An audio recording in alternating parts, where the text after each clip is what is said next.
શ્રી ગણેશાય નમઃ. આપણી YouTube channel ભક્તિ સત્સંગમાં આપનું સ્વાગત છે. આજના આ વિડીયોમાં આપણે જાણીશું મહાશિવરાત્રિ 2026 ક્યારે છે. જે દિવસ મહાદેવનું લિંગના રૂપમાં પ્રાગટ્ય થયું, જે મહાતેજોમય અગ્નિ સ્વરૂપ સ્તંભના રૂપમાં જેનો આદિ કે અંત ન હતો, તેવા શિવલિંગની ઉત્પત્તિ આજે થઈ હતી, જે મહાશિવરાત્રિના રાત્રિના સમયે થઈ હતી. તે શિવલિંગનું શું મહત્વ છે, તેની પૂજાનું શું મહત્વ છે, આ શિવરાત્રિમાં નિશ્ચિત કાલમાં પૂજાનું મુહૂર્ત તથા 4 પ્રહરની પૂજાના મુહૂર્ત વિશે જાણીશું તથા મહાશિવરાત્રિની વ્રત કથા સાંભળીશું. ઓમ ત્ર્યંબકમ યજામહે સુગંધિમ પુષ્ટિવર્ધનમ ઉર્વારુકમિવ બંધનાન મૃત્યોર્મોક્ષીયમામૃતા. બોલો શક્તિપતિ ભગવાન મહાદેવની જય. શિવરાત્રિ કે જે મહામાસના વદ પક્ષની 14મી તિથિએ ભગવાન મહાદેવનો શિવરાત્રિના રૂપમાં રાત્રિના સમયે ઉત્સવ મનાવાય છે. એટલા માટે જ આ ઉત્સવને શિવરાત્રિ કહેવાય છે, જેમાં ભગવાન મહાદેવજી શિવજી શિવરાત્રિના આ દિવસે લિંગના રૂપમાં પ્રગટ થયા હતા. અને અમુક માન્યતા એવી પણ છે કે શિવ પાર્વતીનો વિવાહ થયો હતો. જો કે અલગ અલગ માન્યતાથી ઘેરાયેલો આ ઉત્સવમાં ખાસ કરીને શિવજીની પૂજાનું ખાસ મહત્વ દર્શાવાય છે. અને રાત્રિના સમયે વર્ષની 4 એ અઘોર રાત્રિ કે મહારાત્રિ કહેવાય છે, કે જેમાં દિવાળીની રાત્રિ, શિવરાત્રિ, હોળીની રાત્રિ અને જન્માષ્ટમીની રાત્રિ એવી આ 4 રાત્રિ છે કે જો રાત્રિના સમયે આપણે પૂજા ઉપાસના કરીએ, મંત્ર જાપ કરીએ, ઈષ્ટદેવની આરાધના કરીએ તો ભક્તો ફલીભૂત અવશ્ય જ થાય છે, મનોકામના પૂર્ણ થાય છે, આધિ વ્યાધિ ઉપાધિનું હરણ થાય છે. અને એમાંય ખાસ કરીને જ્યારે મહાદેવનો ઉત્સવ હોય, જે દેવોના દેવ મહાદેવ છે, આજે જે વ્યક્તિ શ્રદ્ધા અને ભક્તિપૂર્વક આ દિવસે ઉપવાસ રાખે છે, મહાદેવની પૂજા ઉપાસના કરે છે, તેની સર્વ ઈચ્છા પૂર્ણ થાય છે. સૌપ્રથમ આપણે જાણી લઈએ કે મહાશિવરાત્રિની તિથિ ક્યારે પ્રારંભ થાય છે. અને આપણા હિન્દુ પંચાંગ અનુસાર સૌપ્રથમ આપણે જાણી લઈએ કે મહાશિવરાત્રિની તિથિ ક્યારે પ્રારંભ થાય છે, ક્યારે સમાપ્ત થાય છે અને તેના પારણા ક્યારે કરવા. આપણા હિન્દુ પંચાંગ અનુસાર તારીખ 15 ફેબ્રુઆરી 2026 સાંજે 5:04 તિથિ પ્રારંભ થાય છે અને આ તિથિ સમાપ્ત થાય છે તારીખ 16 ફેબ્રુઆરી 2026 સાંજે 5:34. મહાશિવરાત્રિનું વ્રત તારીખ 15 ફેબ્રુઆરી 2026 રવિવારે કરવામાં આવશે. આજે જ વ્રત થશે અને આજે 4 પ્રહરની પૂજાનું મહત્વ છે. મહાશિવરાત્રિના વ્રતના પારણા તારીખ 16 ફેબ્રુઆરી 2026 સોમવારે સવારે 6:59 થી 3:24 સુધી કરવાના રહેશે. હવે આપણે જાણીએ 4 પ્રહરની પૂજાના મુહૂર્ત વિશે. તારીખ 15 ફેબ્રુઆરી 2026ના દિવસે પ્રથમ પ્રહરની શિવ પૂજાનું મુહૂર્ત છે સાંજે 6:11 થી 9:22 સુધી. બીજા પ્રહરની પૂજાનું મુહૂર્ત છે રાત્રે 9:23 થી 12:34 સુધી. ત્રીજા પ્રહરની પૂજાનું મુહૂર્ત છે રાત્રે 12:35 થી 3:46. ચોથા પ્રહરની પૂજાનું મુહૂર્ત છે વહેલી સવારે 3:46 થી 7 કલાક સુધી. અને આજે નિશિતકાળની પૂજાનું મુહૂર્ત પણ દર્શાવાય છે જેમાં પૂજા ઉપાસના કરવાથી મહાદેવની કૃપા પ્રાપ્ત થાય છે. આપણા ઈષ્ટદેવની જો આરાધના કરવામાં આવે તો તે પણ સફળ થઈ જાય છે. આ નિશિતકાળ પૂજાનું મુહૂર્ત છે રાત્રે 12:09 થી રાત્રે 1 કલાક સુધી. આ સમય દરમિયાન શિવ પૂજાનું ઘણું મહત્વ છે. રાત્રિએ શિવ પૂજન થાય છે. મહાદેવની આરાધના દેવી પાર્વતીજી સાથે થાય છે અને ખાસ કરીને મેળા ઉત્સવ આદિ આનંદ મંગલ પણ થાય છે. શાસ્ત્ર અનુસાર ભગવાન શિવજી સૌપ્રથમ મહાશિવરાત્રિના દિવસે વિશાળ અગ્નિસ્તંભના રૂપમાં પ્રગટ થયા હતા અને મહાશિવરાત્રિની રાત્રિએ કુંડલિની જાગ્રત અને ધ્યાન માટેનો શ્રેષ્ઠ સમય છે, જે સાધકોને પરમ જ્ઞાન તરફ દોરી જાય છે. હિન્દુ ધર્મમાં પ્રત્યેક તિથિ અને વારનું ખાસ મહત્વ છે. એમાંય ખાસ કરીને આ મહામાસની શિવરાત્રિ તો ઉત્તમમાં ઉત્તમ છે. મહામાસની શિવરાત્રિના દિવસે ભગવાન મહાદેવની પૂજા ઉપાસના કરીને ભક્તો આદિ વ્યાધિ ઉપાધિમાંથી, રોગ ઋણ કર્જમાંથી પણ મુક્તિ માટે ભગવાન મહાદેવને પ્રાર્થના કરે છે. આજે ભગવાન મહાદેવના શિવ પરિવારની પૂજા ઉપાસના થાય છે, જેમાં શ્રી ગણેશ સહિત કાર્તિકેય સ્વામી શિવજીના ગણો છે, શિવજીના વાહન છે અને શિવજીએ જે આયુધો ધારણ કર્યા છે. શિવજીએ પોતાના શરીર ઉપર સર્પ છે, ચંદ્રમા છે, તેની પણ પૂજા ઉપાસના આપોઆપ જ થઈ જાય છે. કહેવાય છે કે આજે મહાદેવ દેવી પાર્વતીજીની પૂજા ઉપાસના કરવાથી સર્વ ગ્રહ બાધા દૂર થાય છે, શાંત થાય છે. એમાં પણ ખાસ કરીને મહાદેવના 12 જ્યોતિ સ્વરૂપ જ્યોતિર્લિંગ છે, જે બિરાજિત જ્યાં જ્યાં પણ છે ત્યાં ત્યાં પણ ભક્તો દર્શન કરવા ઉમટશે. અને આજે એવું પણ કહેવાય છે કે આપણા ગામ શહેરમાં જે નાના નાના શિવાલય છે, મંદિરો છે, ત્યાં પણ સાક્ષાત મહાદેવ જ્યોતિ સ્વરૂપે બિરાજમાન રહેશે. એટલા માટે જો આપણે જ્યોતિર્લિંગના દર્શન ન કરી શકીએ તો આપણે શિવાલયમાં જઈને પણ મહાદેવની પૂજા ઉપાસના કરી શકીએ છીએ. અને આજે એવું પણ કહેવાય છે કે જો આપણે ઘરમાં પણ નાનકડું શિવલિંગ રાખ્યું હોય પૂજામાં, તો તેની પણ પૂજા કરી શકાય છે. ઘરે બેઠા તેમાં પણ સાક્ષાત મહાદેવ પોતાના પરિવાર સાથે બિરાજમાન રહેશે અને ભક્તોની મનોકામના પૂર્ણ કરશે. ઘરમાં સુખાકારી રહેશે, આનંદ મંગલ રહેશે. ભગવાન મહાદેવ એવા દેવ છે કે જેઓ આ જગતને વિષમાંથી મુક્ત કર્યું હતું.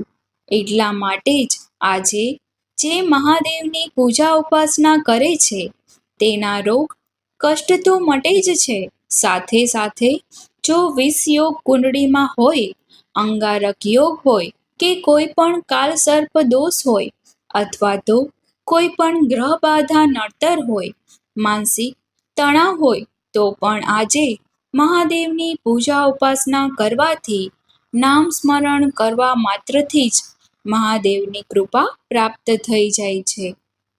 એવી આ મહાશિવરાત્રિનો ઉત્સવ છે. દિવસ છે, રાત્રિ છે. આખો દિવસ અને રાત્રિ શિવમય થઈ જશે. તે છે આ મહાશિવરાત્રિનો ભવ્ય ઉત્સવ. આજે મહાદેવની પૂજા ઉપાસના કરીને ભક્તો ભાવ વિભોર થશે. સાક્ષાત જાણે કે મહાદેવ અને પાર્વતીજી સહિત જે જગતના માતા પિતા છે તે ધરતીલોક ઉપર બિરાજમાન ભક્તોની સામે જ રહેશે, એવો અહેસાસ જ્યારે આપણે મહાદેવના દર્શન કરીશું ત્યારે થશે. મહાદેવના શિવલિંગની પૂજા ઉપાસના આજે કંઈક વિશેષ જ થશે. જે કોઈ આપણા અંદર ભાવ હોય, પ્રભુ પ્રત્યે પ્રેમ હોય, તેનાથી પણ મનથી પણ પૂજા થઈ જાય છે.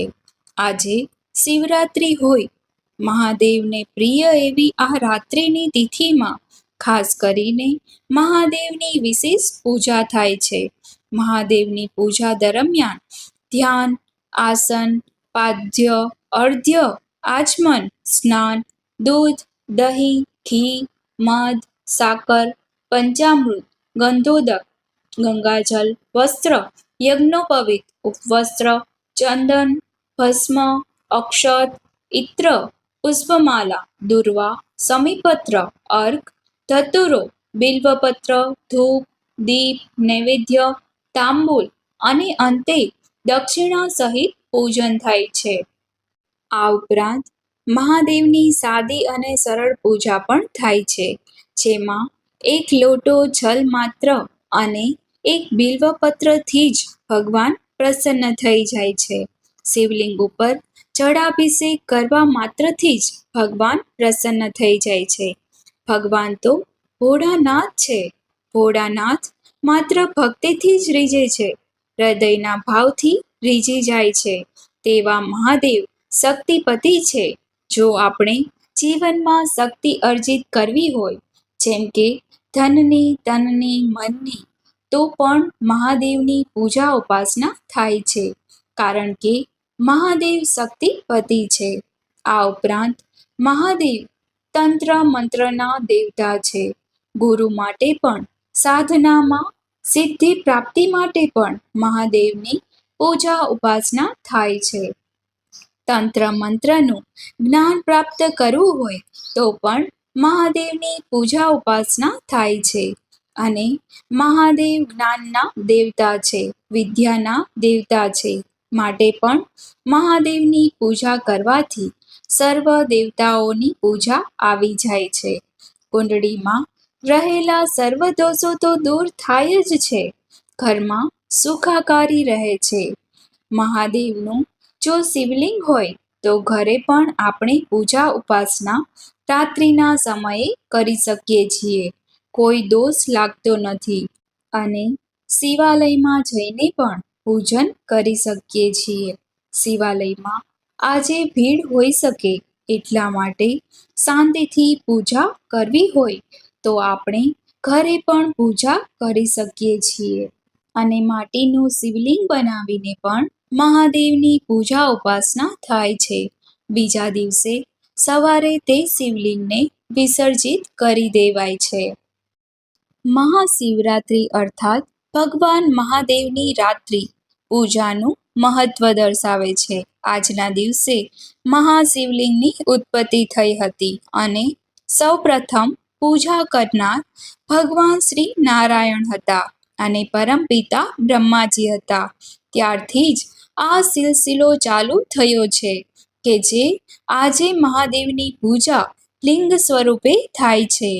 સમુદ્ર મંથનની કથા દરમિયાન પણ એવું કહેવાય છે કે મહાદેવે જ્યારે હલાહલ વિષને ગ્રહણ કર્યું હતું, ત્યારે દેવી સતીએ તેમના કંઠમાં, એટલે કે ભગવાન મહાદેવના કંઠમાં સ્થાપિત કર્યું, જેને કારણે ભગવાન મહાદેવ નીલકંઠ કહેવાણા.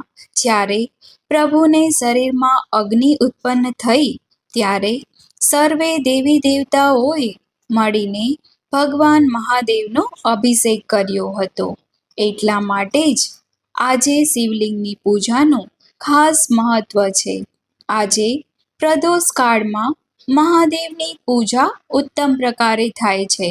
4 પ્રહરની પૂજા પણ થાય છે અને ભગવાન શિવ અને શિવા અર્થાત ભગવાન મહાદેવ અને મહાદેવી પાર્વતીની પૂજા આરાધનાનું વિશેષ મહત્વ છે. એટલા માટે જ આ મહામાસની શિવરાત્રિને આમ તો દર માસના વદ પક્ષની 14ની તિથિએ શિવરાત્રિ આવે જ છે, પરંતુ આ મહામાસના વદ પક્ષની 14ની તિથિને મહાશિવરાત્રિ કહેવાય છે.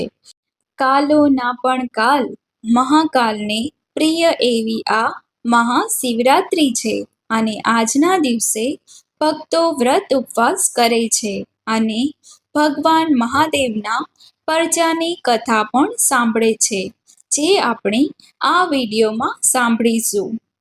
આજના દિવસે ભગવાન ભોળાનાથના શિવલિંગની ગંગાજળ અથવા સાદું જળ, પુષ્પ, બિલ્વપત્ર, ભાંગ, ધતુરો, કાચું દૂધ, દહીં, મધ, શેરડીનો રસ, કાળા તલ, સફેદ તલ અને આકડાના પુષ્પોથી, તુલસી દળથી પણ ભગવાન મહાદેવની પૂજા ઉપાસના થાય છે.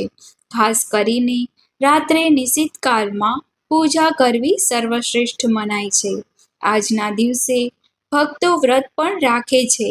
સવારથી જ વ્રતનો સંકલ્પ થાય છે કે વ્રત પોતે કેવી રીતે કરવા માંગે છે, નિર્જળા કે ઉપવાસ કરીને, કારણ કે મહાદેવનું આ વ્રત છે, તેમાં આહાર લેવાતો નથી. જો વ્રત ન થાય તો ચિંતા ન કરવી. પ્રભુની ઈચ્છા માનીને ભલે આપણે સાત્વિક ભોજન લઈએ, પરંતુ રાત્રિમાં મહાદેવની પૂજા ઉપાસના કરી શકીએ છીએ. પૂજા ઉપાસના ન થાય તો માનસિક સેવા તો ઉત્તમમાં ઉત્તમ જ છે. જ્યાં બેઠા છો ત્યાં ને ત્યાં જ પૂજા ઉપાસના મનથી થઈ જાય છે.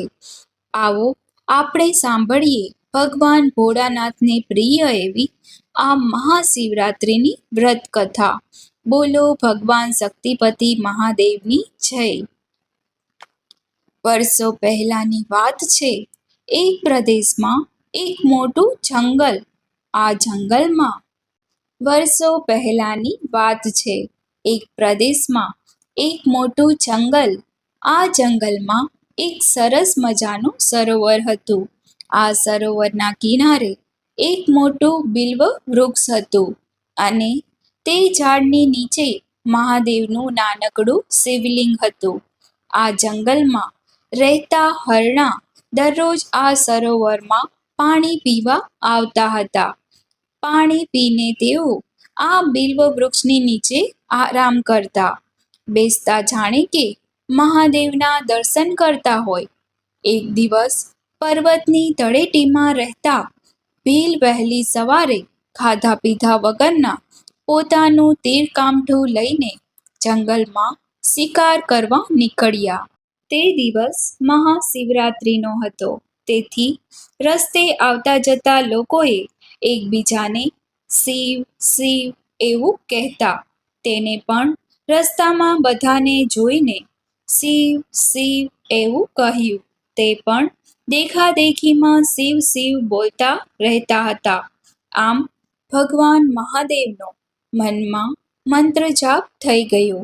આ શિકારી આખો દિવસ શિકારીની શોધમાં આમ તેમ ફર્યા, પણ તેના હાથમાં નાનું સરખું સસલું ન આવ્યું. તે આખો દિવસ ભૂખ્યો રહ્યો, તરસ્યો રહ્યો, ભટક્યો.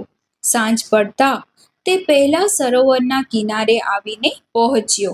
તેણે સરોવરનું મીઠું જળ પીધું. તરસ छिपाવી પછી તે બિલ્લીના વૃક્ષ નીચે, એટલે કે ભગવાન શિવજીના જે શિવલિંગ પાસે બિલ્વપત્રનું વૃક્ષ હતું, ત્યાં આવીને બેઠો. તેણે જાણે અજાણ્યે જ ભગવાન મહાદેવના દર્શન કરી લીધા. એવામાં અંધારું થઈ ગયું. ત્યારે તેણે ઝાડ પર રાતવાસો કરવાનું વિચાર્યું. તે બિલ્વ વૃક્ષની ઉપર ચડી ગયું. કદાચ રાતના કોઈ જાનવર આવે સરોવરે પાણી પીવા, તો તેનો સહેલાઈથી શિકાર કરી શકાય. આવું વિચારીને તે બિલ્વ વૃક્ષ ઉપર બેઠો બેઠો રાહ જોતો રહ્યો. તે ઝાડ ઉપર તો ચડ્યો, પણ તેને શિકાર જોવામાં ઘણી તકલીફ થતી હતી. તેના કારણે તેના મોઢા પાસે જે બિલ્લીના પત્ર આવતા હતા, ડાળીઓ આવતી હતી, તેના પાંદડા તે જે નડતા હતા, તેને તોડી તોડીને તે નીચે ફેંકવા લાગ્યો. જે પાંદડા ફેંકતો હતો તે અજાણતા જ શિવલિંગ ઉપર પડતા હતા. આમ કરતા રાતમાં 11 વાગ્યા. ત્યાં એક હરણ સરોવર કિનારે પાણી પીવા માટે આવ્યું.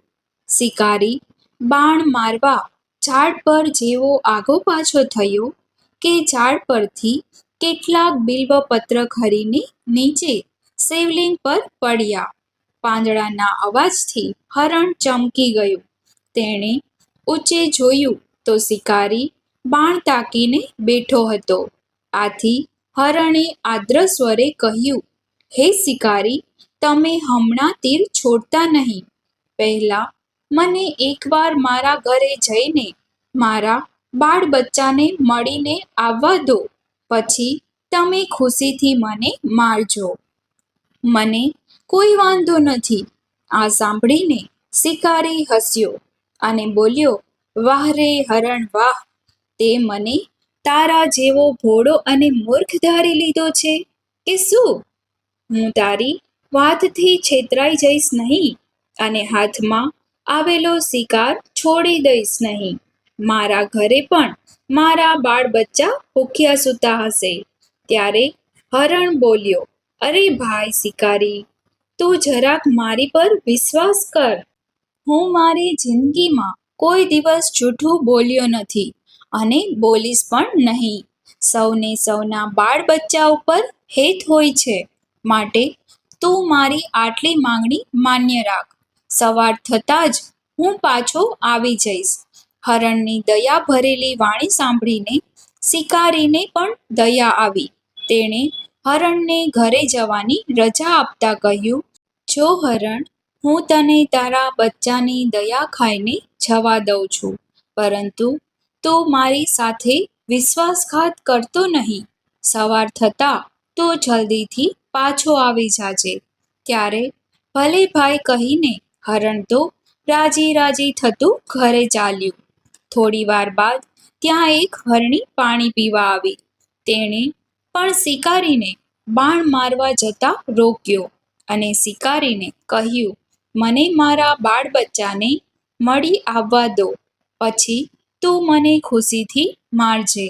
હરણીએ પણ શિકારીને ખૂબ કાલાવાલા કર્યા, એટલે શિકારીએ તેને પાછા આવવાનું વચન આપી જવા દીધી. શિકારી બંને હરણ અને હરણીની રાહ જોતો બેસી રહ્યો. તે ઝાડ ઉપર સમય પસાર કરવા માટે બિલ્લીના પાન તોડીને નીચે નાખતો હતો. આ બધા બિલ્વપત્ર નીચે રહેલા શિવલિંગ ઉપર ચડતા હતા. આમ જાણે અજાણે શિવજીની પૂજા તે કરી રહ્યો હતો. હરણ હરણી ઘરે જઈને પોતાના બચ્ચાને ભેટ્યા અને સગા વહાલાઓને પણ મળ્યા. પછી તેમણે બધાને શિકારીની વાત કરી. સવાર થવાને થોડી વાર હતી. હરણ હરણી તે શિકારીની પાસે જવા તૈયાર થયા. ત્યારે તેના બચ્ચા અને સગા વહાલા પણ બોલ્યા, અમે પણ તમને એકલા મરવા નહીં દઈએ. મરીશું તો આપણે બધા સાથે જ. ભલે શિકારી અમને પણ તમારી સાથે મારી નાખે. આમ કહીને બધા હરણ અને હરણી શિકારી પાસે ચાલી નીકળ્યા. થોડી વારમાં ટોળું સરોવર કિનારે આવી પહોંચ્યું. શિકારી તો હરણનું મોટું ટોળું જોઈને નવાઈ પામ્યો કે મેં તો 2 જ હરણને જવા દીધા હતા, અહીં તો કેટલા બધા આવ્યા છે. શિકારી ઝાડ પરથી નીચે ઉતર્યા અને હરણાઓની પાસે આવ્યા. ત્યારે હરણા બોલ્યા, હે ભાઈ શિકારી, અમે અમારી શરત પ્રમાણે અહીં આવી ગયા છીએ. હવે તું અમને મારી શકે છે. ત્યારે શિકારી બોલ્યો, મેં તો હરણ હરણીનો શિકાર કરવાનું કહ્યું હતું. તમે બધા કેમ આવ્યા છો? ત્યારે બચ્ચા બોલ્યા, શિકારી, અમે અમારા માતા પિતા વગર જીવી શકીશું નહીં. તેના કરતાં તું અમને પણ મારી નાખ, જેથી બાળકોને ભૂખ સંતોષાશે. બચ્ચાઓની વાત સાંભળીને શિકારી ગળગળો થઈ ગયો. શિકારીએ વિચાર્યું કે આવા સત્વાદી અને વચનને ખાતર મરવા તૈયાર થયેલાને મરવા કેમ દેવાય. આમ વિચારીને શિકારીએ હરણાને છોડી દીધા અને મનોમન પ્રતિજ્ઞા કરી કે આજથી હું કોઈ મૂંગા પ્રાણીઓને મારીશ નહીં. હરણાઓએ પણ શિકારીને મુખ આશીર્વાદ આપ્યા. તે જ વખતે આકાશમાંથી એક દેવનું વિમાન ઉતર્યું અને તેમાં બેઠેલા દેવદૂતે શિકારીને કહ્યું, હે શિકારી, તે જાણીએ અજાણીએ શિવરાત્રિનો ઉપવાસ કર્યો છે, ભગવાન શિવશંકરને બિલ્વપત્ર ચડાવ્યા છે અને હરણાઓને જીવનદાન આપ્યું છે, એટલે તને તારા વ્રતનું પૂર્ણ ફળ મળી ગયેલ છે. હવે તું શિવલોકમાં વસવાનો અધિકારી બની ગયો છો. વળી તારા પુણ્ય વડે હરણા પણ શ્રાપમાંથી મુક્ત બન્યા છે. એટલે હું તને અને આ હરણાઓને શિવલોકમાં લઈ જવા માટે આવ્યો છું. તમે સૌ ચાલો. આ સાંભળીને શિકારી અને બધા હરણા વિમાનમાં ચડી બેઠા અને વિમાન શિવલોકમાં જઈ પહોંચ્યું. આમ શિકારીએ શિવરાત્રિની શિવ પૂજાને કારણે જે જાણે અજાણે થઈ હતી, તેના કારણે શિવલોક ધામની પ્રાપ્તિ થઈ. હરણાઓને પણ શિવરાત્રિમાં પુણ્ય ફળ પ્રાપ્ત થયું. શિવલોક ધામની પ્રાપ્તિ થઈ. હે મહાદેવજી, જેમ મહાશિવરાત્રિનું વ્રત શિકારી અને હરણાઓને ફળ્યું, તેમ આ વ્રત કરનાર, કથા કહેનાર, કથા સાંભળનાર, આપની આજની રાત્રિએ પૂજા કરનાર સૌને ફળજો. બોલો ભગવાન શક્તિપતિ મહાદેવની જય. આપણે સાંભળી મહાશિવરાત્રિની વ્રત કથા. કહેવાય છે કે જે 14ની તિથિ છે તે મહાદેવને અત્યંત પ્રિય છે. એમાંય ખાસ કરીને જે પણ મહિનામાં વદ પક્ષની 14ની તિથિ આવે છે, ત્યારે મહાદેવની પૂજા ઉપાસના તેમની શક્તિ સાથે કરાય છે. તેવો મહિમા તો શાસ્ત્રોમાં પણ કહેવાય છે. અને દરેક માસમાં વદ પક્ષની જે 14ની રાત્રિ હોય છે તેને શિવરાત્રિ કહેવાય છે. પરંતુ મહામાસની શિવરાત્રિ તે વર્ષભરની મોટી શિવરાત્રિ કહેવાય છે. આ શિવરાત્રિમાં શિવ પાર્વતીની પૂજાનું વ્રત પણ થાય છે. તે વ્રત અનુસાર પૂર્વકાળની વાત છે. સૌમ્યનગરમાં સામ નામના રાજા રાજ્ય કરતા હતા. આ રાજા અને તેની પ્રજા ધર્મપરાયણ હતી. નગરમાં ઈષ્ટદેવ સોમેશ્વર ભગવાન મહાદેવની પૂજા ઉપાસના થતી હતી. આ નગરમાં એક સોમશર્મા નામનો બ્રાહ્મણ રહેતા હતા. તે વેદ વગેરે સર્વશાસ્ત્રોમાં પારંગત હતા. તેમની પત્ની પણ પવિત્ર અને ધર્મનિષ્ઠ હતી. સોમશર્મા દરરોજ સવારે ભિક્ષા માંગી લાવતા. ભિક્ષા મળે તેમાંથી તેમનું ગુજરાન ચલાવતા હતા. તેઓ કદી સંગ્રહ વૃત્તિ કરતા નહીં. પતિ પત્ની આખો દિવસ પ્રભુ ભજન કર્યા કરતા હતા. એકવાર સોમશર્માને સતત 15 દિવસ સુધી ખાવા પૂરતું અનાજ ન મળ્યું. ત્યારે તેઓ વિચારતા કે પોતાને એટલું અનાજ મળતું નથી, ત્યારે પોતે દાન કેવી રીતે કરશે? પતિ પત્ની ખૂબ જ મૂંઝાણા. દરિદ્રતા દૂર થાય એ માટે સોમશર્મા બ્રાહ્મણે ભગવાન મહાદેવની આરાધના કરવાનું વિચાર્યું. તેઓ જંગલમાં ગયા. ઘટાદાર વૃક્ષ નીચે બેસીને ભોળાનાથની પૂજા આરાધના કરવા લાગ્યા. ભગવાન શિવે તેમની ઉપર પ્રસન્ન થયા. સોમશર્માને બ્રાહ્મણ વેશે દર્શન આપ્યા અને કહ્યું, હે બ્રાહ્મણ, તું શા માટે દુઃખી છે? ત્યારે સોમશર્માએ આ શિવરૂપ બ્રાહ્મણને કહ્યું, હે પ્રભુ, હું ખૂબ જ ગરીબ છું. તેથી હું કોઈને દાન કરી શકતો નથી. મારી દાન કરવાની ઈચ્છા પૂરી થતી નથી. ત્યારે બ્રાહ્મણ સ્વરૂપે આવેલા મહાદેવજી બોલ્યા, હે બ્રાહ્મણ, તું શિવ પાર્વતીનું વ્રત કર, જે 14ની તિથિએ થાય છે. આ 14ની તિથિએ શિવ પાર્વતીની પૂજા ઉપાસના કરીને મનુષ્ય ધન ધાન્ય સુખ સંપત્તિ પ્રાપ્ત કરી શકે છે. અને તારી દાન દેવાની જે ઈચ્છા છે તે પણ પૂરી થશે. આમ કહીને મહાદેવજીએ તેને શિવ પાર્વતીના વ્રતની પૂજન વિધિ બતાવી. સોમશર્મા બ્રાહ્મણે પ્રસન્ન થઈને પોતાના ઘરે જઈને તેમની પત્નીને બધી વાત કરી. બ્રાહ્મણે 14ની તિથિએ શિવ પાર્વતીનું પૂજન કર્યું.